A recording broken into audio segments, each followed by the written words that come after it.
Welcome back in the lunch break. KDUS AM 1060. We're also on the KDUS AM 1060 app and on the YouTube stream, KDUS AM 1060 on YouTube. Appreciate you being here on this Tuesday edition of the show. I need a quick timeout from the basketball because we've got a lot of it here on the show today.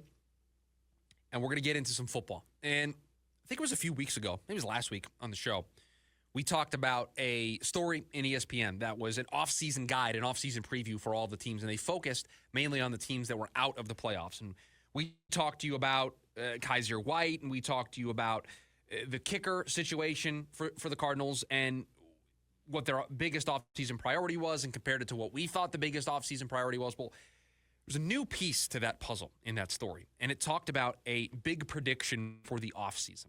And that big prediction for the Arizona Cardinals was a pair of NFC East defenders joining this squad. And I'm not going to explore the validity of the specific players and whether or not they'll be here, but it's the methodology. It's the process that I'm incredibly interested in. And this prediction saw the Cardinals adding the Eagles' Josh Sweat, Eagles playing in the NFC Championship game this weekend, and Osa Odigizua, who plays for the Dallas Cowboys. Now, Josh Sweat, you may be familiar with, edge, outside pass rusher, exactly what the Cardinals need, part of the 5 pillars, right? And then you have Osa Odigizua, who's an interior D tackle for the Cowboys, who's going to become a free agent. So that helps beef up that interior. And the thing I like about both of these players is they are a blend of short and long term, right? Josh Sweat is 27 years old. He just turned, he's 27. He's going to turn 28 here in a couple of months. Osa Odigizua is 26. He'll turn 27 before the season begins. So you're not getting players who are 32, 33, 34 years old. You're not getting veteran players who are signing one-year deals and maybe are on the back 9 of their career. You're getting players who theoretically are still in their prime. Players who theoretically their best years could still be in front of them, and you can get a couple of those years. And to fill the interior of the defensive line and to get an edge rusher, we know how important the defensive line is for the Arizona Cardinals. And we have talked about the 5 pillars, and we have talked about how important edge is to those pillars.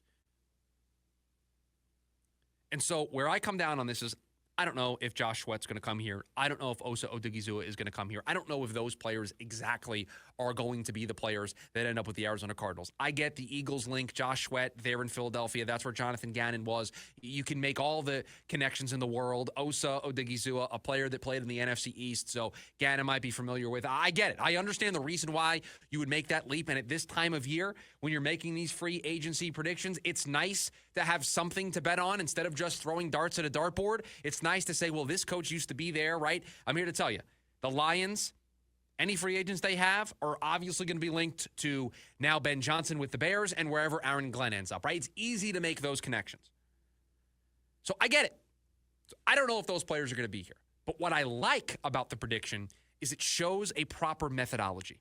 And that methodology is the Cardinals don't need to be in the business of signing players who are 33, 34, 35 years old. They don't need to be in the business of signing veteran, has-been players, retreads that might be on the back 9 of their career, and you don't know exactly when their production is going to completely fall off the cliff. That's not the business. That's not the market the Arizona Cardinals want to find themselves in this offseason. The Cardinals want to find themselves in the market, in the business of signing players who have a lot of their future in front of them and already have a decent sample size of production. They want ready-made, impactful NFL players. Now, I'm of the belief they need to go big game hunting. They need to go for the big fish. They need to swing for the Max Crosby. They need to swing for the Myles Garrett, the Jeffrey Simmons. They need to make those swings. They need to try to land a big fish. Micah Parsons, if for whatever reason he becomes available. I still think that should be the top lens that the Cardinals look through. But you don't know if those players are going to be available. You don't know if the price tag is going to match up. You don't know that. You do know what you're able to do in free agency. You put a contract in front of somebody, they like that contract, they sign with you. There's no working out compensation with another team. There's no deal. There's none of that. And so it's easier to address your needs in free agency. It's easier to address your needs in the draft. It's easier to accomplish the goals there than it would be to accomplish those goals via a trade. So we need to be realistic. We can talk about swinging for Max Crosby, swinging for Micah Parsons. Those are noble goals, and we should not ignore them as noble goals. We should not just immediately brush them aside. That should still be the prism that we look through, but we need to understand the hurdles that come with that, the complications. Now, listen, we see trades all the time in sports. It's not easy to pull off a trade. For every trade that you see actually go through, there's like 10 to 15 that don't. There's like 10 to 15 that just fall through the cracks, or one side can't get over the finish line, right? So for every trade that you see, there's a bunch that don't happen. And so it's not a foregone conclusion that the Cardinals will be able to address their needs in that regard. So here's why I like the idea of going with Josh Sweat and Osa Odigizua, or at least the idea of those players. Because you know what? It's a blend. It's a blend of what we talked about. We cannot get to night one of the NFL draft with the Cardinals having a hole on their defensive line at edge. We cannot get to night one of the NFL draft wondering where the sack production is going to come from, where the pressure is going to come from for this defense. We can't get to draft night and have that conversation. So you sign a guy like a Josh Sweat. Is it a household name? Is it a marquee name? Is it breaking ESPN news? Oh my gosh, Myles Garrett got traded where? Oh my gosh, Jeffrey Simmons is going where? No. It's not a move of that magnitude, but it is a move that helps them with a player that has production. I think he had 8 sacks this past regular season for the Eagles. He's familiar with the defense. He would get up to speed relatively quickly, and that's what the team needs. They need somebody at that position that can hit the ground running. And then you also pair that player, because if you go the free agency route, you keep your draft picks. You pair that player with another edge with one of your first couple of picks.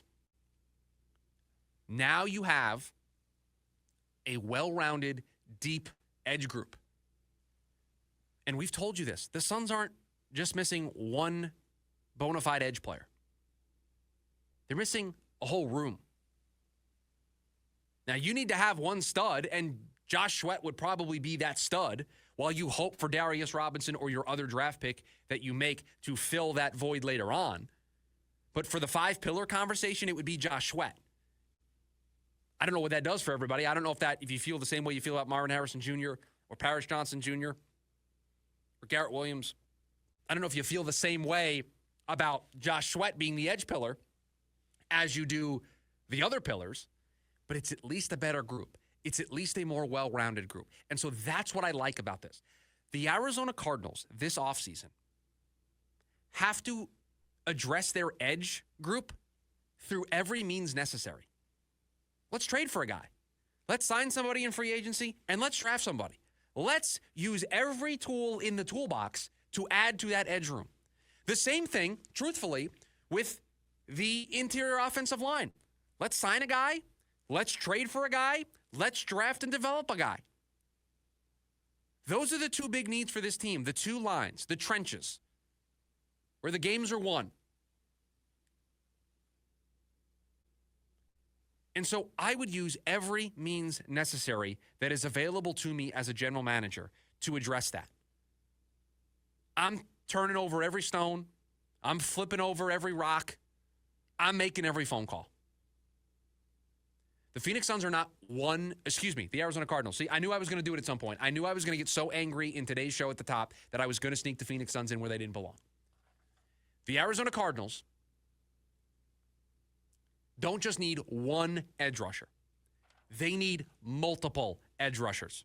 And so when you need a multiple of something, that means you have to look everywhere for it. And so why I like these two names in particular is because that checks the free agency box. It also keeps the trade box still open. It also keeps the draft box still open because the Phoenix Suns can't put all their eggs into one basket, into one player, into one avenue to solve this. They've got all the cap space in the world. They have their draft picks. They have the roster flexibility. Here is their moment. Here is the chance for Monty Ossenfort to show the world the Cardinals are serious. This is the chance for Monty Ossenfort to show the world that we are building off of an 8-win season. We are putting this team in a position to have a playoff expectation in 2025. So, Josh Sweat, Osa Odigizua, two players I like. Two players that I think make sense for the Arizona Cardinals. Does it have to be them? No. But the idea of what those players provide, young players still in their prime at positions of need that probably won't cost a fortune, I like that approach. I like that approach to keep money available for other needs, to keep resources available if you want to make a trade or draft a player. I like that approach because this team is going to have to do it in a variety of different ways this offseason. They're going to have to look for all the different methods to address this position group.